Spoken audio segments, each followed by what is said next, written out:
For today's project, we're making a cardboard relief sculpture. I chose to do an animal. You could do anything that you really want. Animals are really easy to do, and they're really great for kids because they can pick their favorite animal. So for the materials for this project, you'll need some cardboard. It could be from cereal boxes, leftover boxes, any kind of cardboard honestly would work.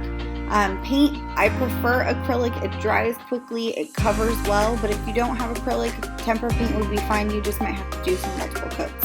And then scissors and cardboard, and I prefer a glue gun to glue this down, but if you don't want to use that, or if you want your kids to be able to do it themselves, then you could always use Elmer's glue. It'll just have a little dry time in between. All right, let's get started.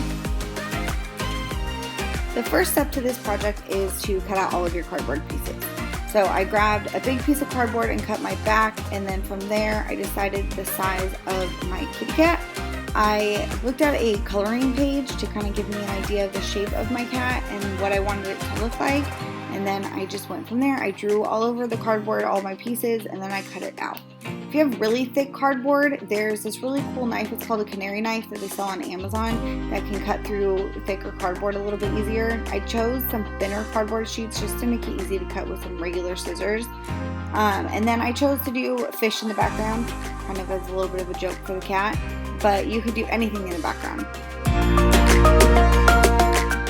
The next step to this project is to paint. So I wanted a striped background. I had some wide blue painter's tape. I used that to make my stripes.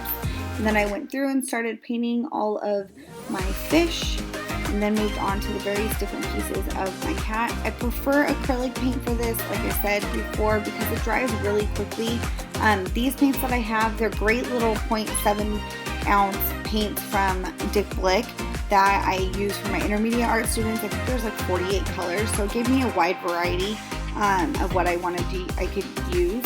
I tried to add some texture to my cat with the grays, so it wasn't just a plain gray. I went in and layered in some of the white and silver and black. And lastly, I went back to my background and I added in my white stripes.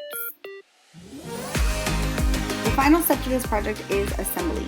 So once everything was dry, I went through with my hot glue gun and I glued my cat together. I kind of laid everything out, figured out where I wanted it.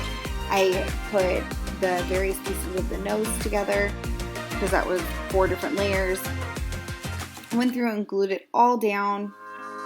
I attached everything and then added my fish to the background, and I was done. It was pretty quick and easy, really fun project to do. Like I said, if you don't want to use a hot glue gun because you want the kids to be able to do the gluing, then just use Elmer's glue. It'll just have some dry time in between. And I did forget to put my whiskers on, so I'll have to go back and do that. Thanks for creating with me today. I hope you had a lot of fun, and don't forget to click subscribe and follow us on Instagram.